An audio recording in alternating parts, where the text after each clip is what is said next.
Today's episode of the Marc Berman podcast is being recorded on April 5th, 2022. It's just been announced that a music legend has passed, Bobby Rydell. I interviewed Bobby in 2014. In this interview, he talks about his life growing up in Philadelphia, the clubs he played, South Jersey, his records, his drums, everything. It's very sad. We lost a music legend who even influenced the Beatles. It's talked about in the interview. So please sit back, check out my interview with Bobby Rydell, and remember this true music legend. Bobby Rydell is an American rock and roll royalty. Before there was a Bieber in YouTube, there was a teen idol named Bobby Rydell. Singer, actor, impressionist, musician, Bobby Rydell continues to pack houses here and around the world. He's a Philly boy and as much a part of the town as the Liberty Bell, Frank Rizzo cheesesteaks, and now has a street named after him in Philly, Wildwood, and a high school named after him in Greece. That's the movie and stage show. He's in the Philly Music Hall of Fame. Please welcome the man who sung Yeah, Yeah, Yeah before the Beatles and inspired them to put it in a song. This is the incredible Bobby Rydell. Welcome to the Marc Berman Show. Thank you ever so much, Mark. My pleasure. You know, you started very young. Do you remember what sparked you to pursue a career in this industry? Well, it goes back quite a long ways. When my dad was overseas, I was born in 1942. So when my dad was overseas, of course, my mom and my dad, they used to correspond and write letters. So at the age of about 3 years old, 1945, my mom would write to my dad, "The baby's always singing. The baby is always singing." No, this is true. And my father wrote back, this is 1945 now, and he wrote back, and I still have the letter today. He said, well, who knows, Jenny, my mother's name. He says, maybe we'll have a star in the family one day. Wow. And lo and behold, if I had any talent within me whatsoever, Mark, my father was the first one to see it.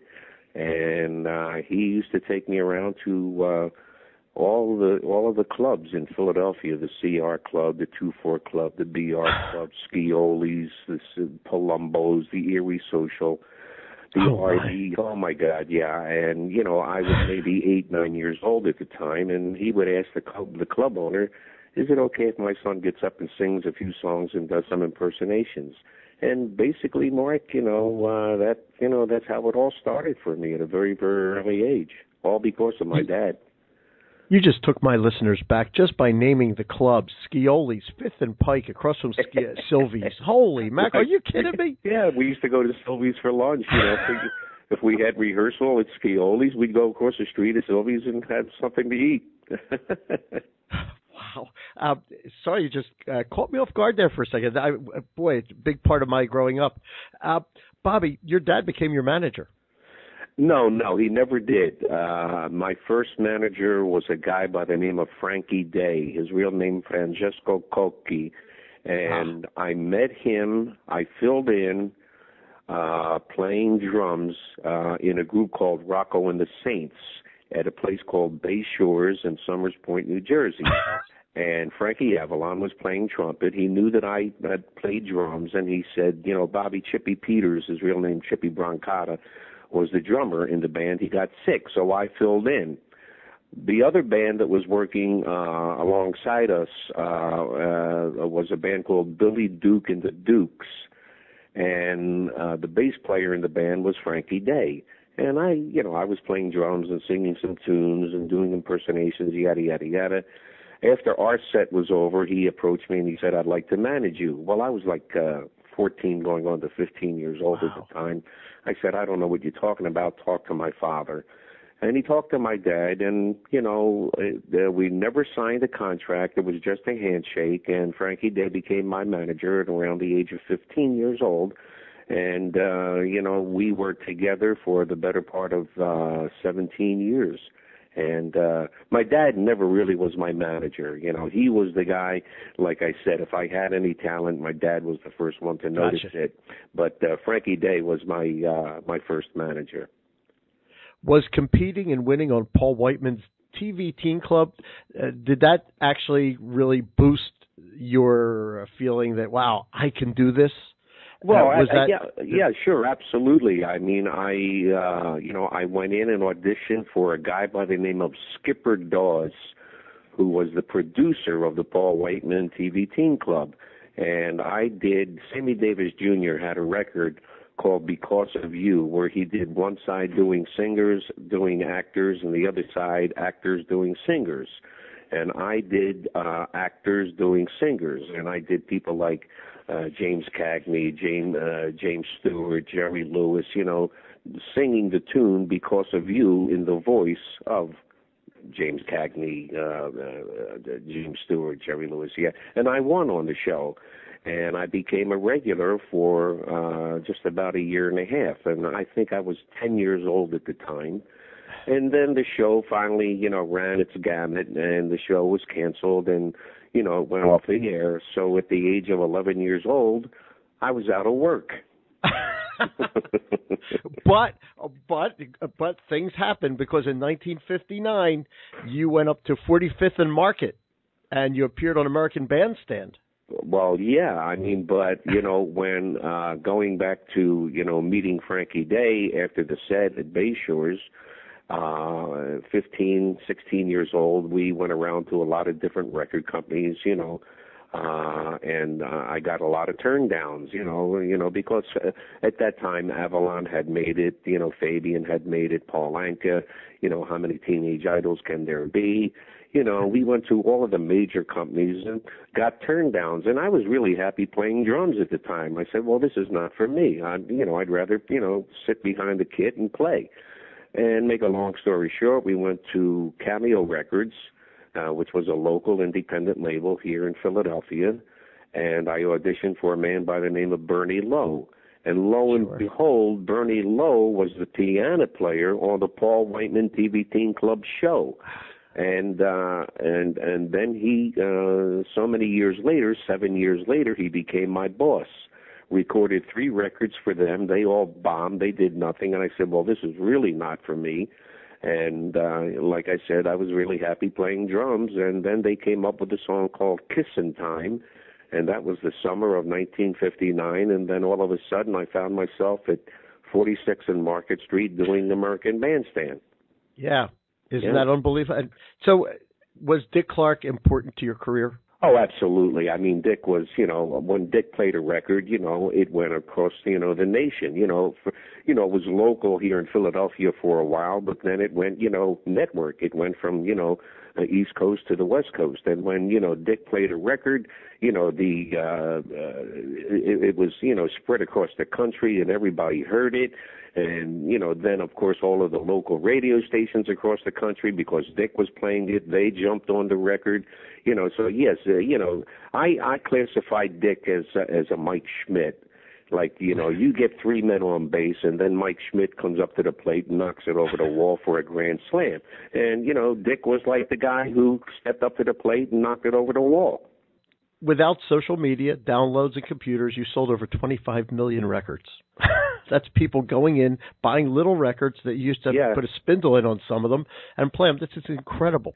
No. I mean, what you just said is absolutely correct. It was, kids going into a record store and buying the records. Now, like you just said today, you get it via computer, the web, the net, the this, that, the other thing.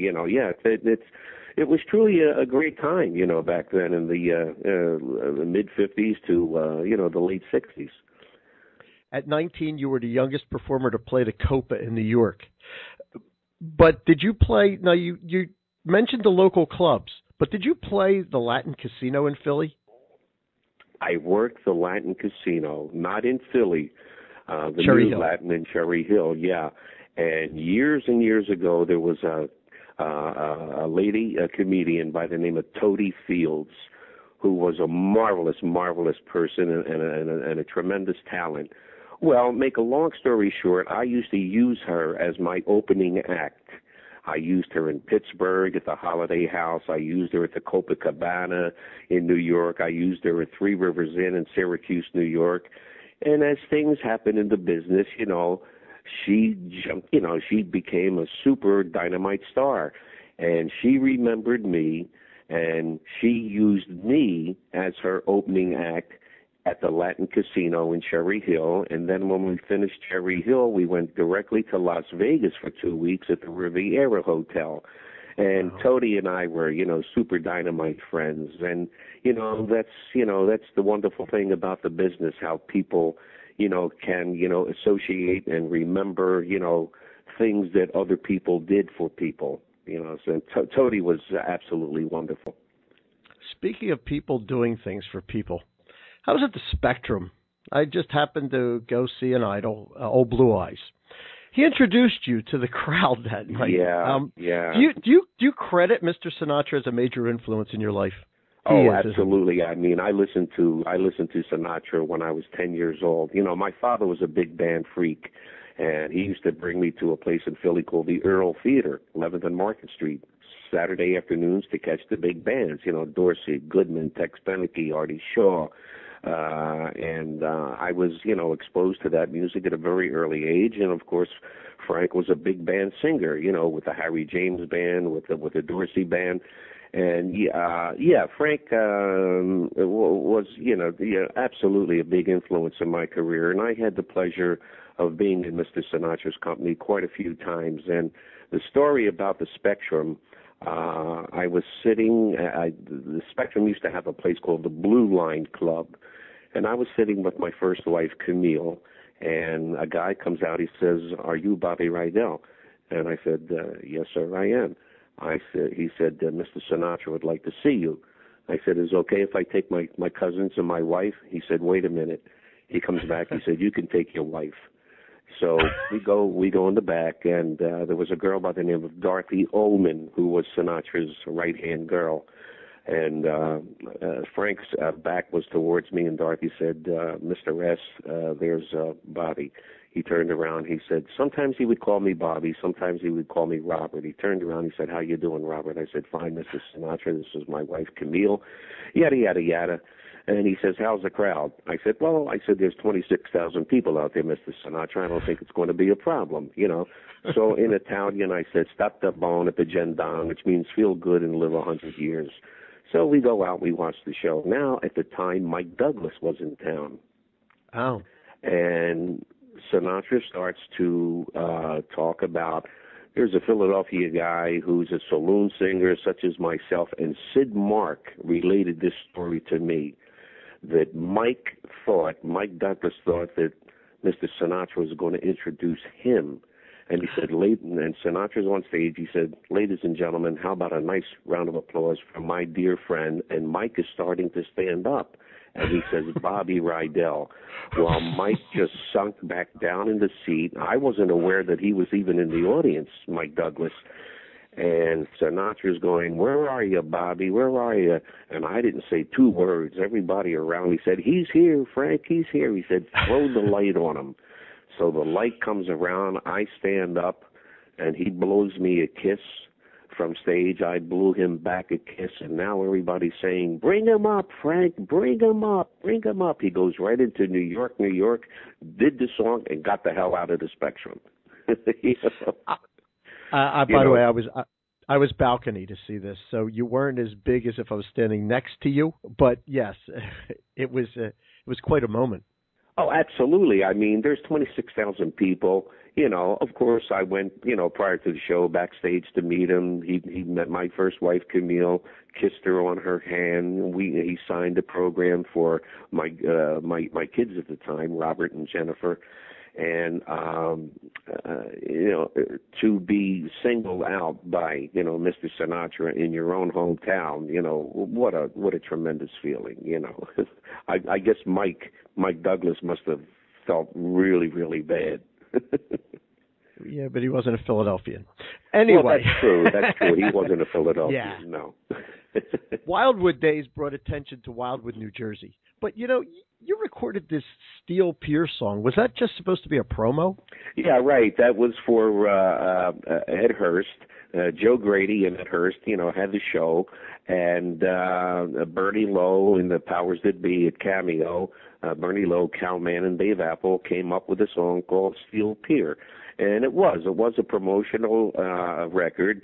And I think both sides of the record were both, Steel Pier.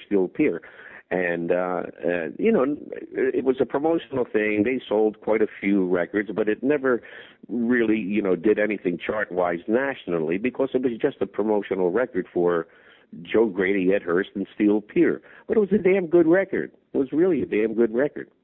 Actually, we play it all summer long on this radio show. Yeah. And we're heard here on News Talk 1400 WOND, a heritage station in America. But we're also heard, because of the Internet, on TuneIn.com across the country and around the world. So my listeners in Phoenix right now, they're getting a little bit of Philly history. And so I have to ask you. I'm not going to ask you Geno's or Pat's. That's just wrong. It's your neighborhood. These are, these people. I will ask you, WIBG, WFIL, or WPEN with the 950 Club. Which was your favorite then? Oh, jeez.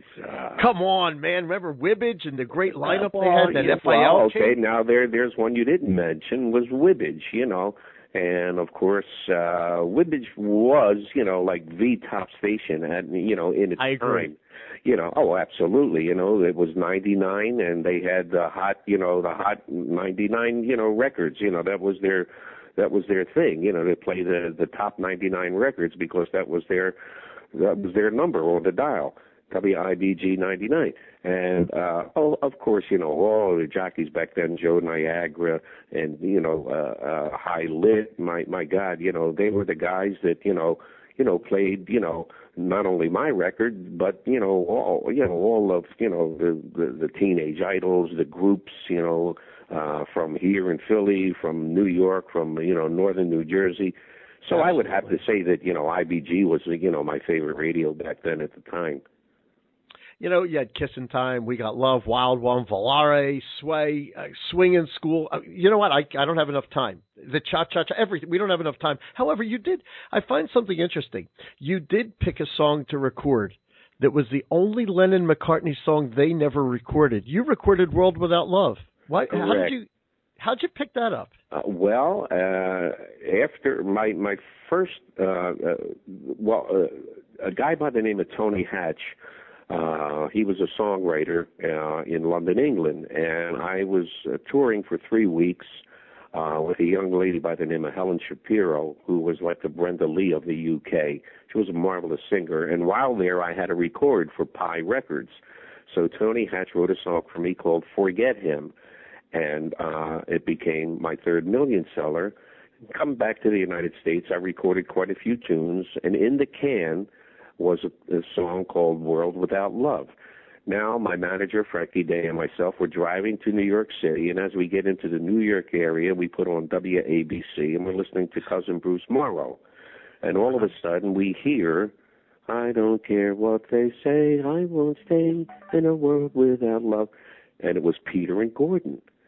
And Frank and I look at one another, we say, oh my God, that's our next record. It's in the can. We were going to release, So anyway, make a long story short, Peter and Gordon had a big jump on me. They had a 2-week jump. So just on, I'm trying to think of the word, we put the record out, and I charted with the record, but it wasn't as big a record as Peter and Gordon's because they had the jump. But there were some stations like Pittsburgh, like KDKA never played Peter and Gordon. They only played Bobby Rydell's version of World Without Love. Some stations didn't play the record at all because they got fed up with my version and then Peter and Gordon's version. So to this day, I think. Not toot my own horn, but I think my recording of World Without Love was a hell of a lot better than Peter and Gordon's, and but that's then there was a documentary that Paul McCartney mentions my name, saying that they got Yeah Yeah Yeah, which you mentioned earlier in the show. From Bobby Rydell, and that was a record that I recorded. It was my second record called We Got Love. where I sing, oh, ain't it, oh, yeah, yeah, yeah. And evidently, you know, she loves you, yeah, yeah, yeah, came from me. And, you know, well, that's another, you know, feather in my cap that, you know, the Beatles and specifically Paul McCartney said, you know, they loved that particular sound, the Bobby Rydell sound. I think you have a great version with World Without Love. I think it does blow the Brits away. But listen, I love what you do. Hey, was your first set of drums a Slingerland by any chance or Sears? Well, my first set of drums, my father bought at a pawn shop on South Street, and it was a set called Regal. I mean, it was a terrible set of drums, you know, but it was a drum set. You know, it had a snare drum, a tom-tom, a floor tom-tom, a bass drum, and a couple of cymbals. And that were like pie plates. You know, they weren't the greatest cymbals in the world. Right. And but it was a set of drums. And I played them, of course. And then my dad worked for a place called the Electronite Carbon Company here in Philadelphia, and he lost a finger. And he was working on a punch press, so he got some kind of a bonus, and whatever that bonus was. And he took me down to 8th Street Music Sales. Oh, my. To get my really first good set of drums, and they were WFL, William F. Ludwig, and the set was Black Oyster Pearl. And that's the set that years later, that's the set that Ringo played. Ringo Starr of the Beatles, was the same exact set, Black Oyster Pearl, William F. Ludwig. And one of the sorriest things I ever did in my life was to get rid of those drums because Rogers had come out. And I said, I need a set of Rogers drums. And they were the worst set of drums I ever had in my life. But they had the Black Mother of Pearl. I'm sorry? They had the Black Mother of Pearl Rogers, though. No. The set that I got was a grayish mother of pearl. I mean, they looked okay, but if you didn't have a drum key, you could never put that set together, you know, because everything, the legs of the floor tom-tom, everything had to be used with a drum key, and it was really a pain in the ass. And so, you know, I wish today I still could have had those first William F. Ludwig, the Black Oyster Pearl set of drums. We're talking to Bobby Rydell. You tour with the Golden Boys. When did that start? Because that show is actually rock and roll, American rock and roll royalty, right there, hands down, pre-Beatles. That's it, babe. That's it. Yeah, absolutely. My manager today is a gentleman by the name of Dick Fox. He was with the William Morris Agency for years. He handled a lot of talent. And he came up with the idea to put 3 Italian kids from South Philadelphia who were teenage idols together for a summer tour. This is 1985. So we do the tour, and the tour goes absolutely through the ceiling. I mean, the fans, the kids loving it, you know, to see us 3 guys who were born and raised a block and a half, no more than 2 blocks away from one another.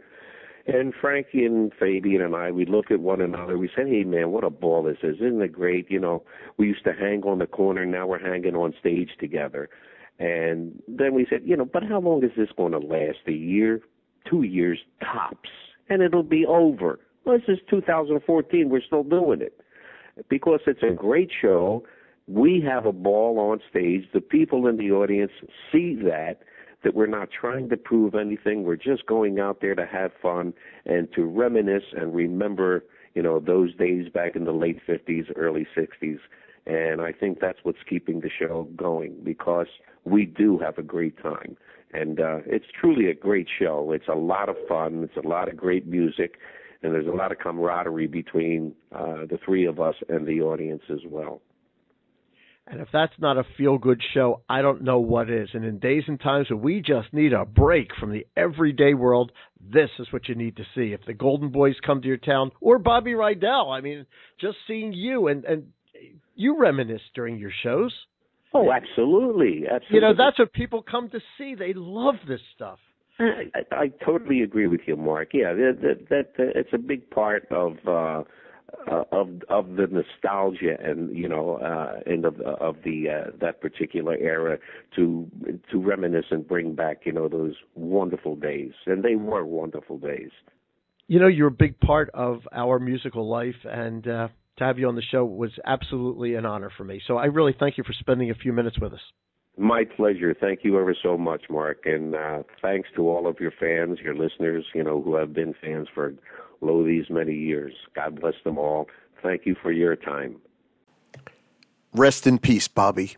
Your timeless music will live on forever.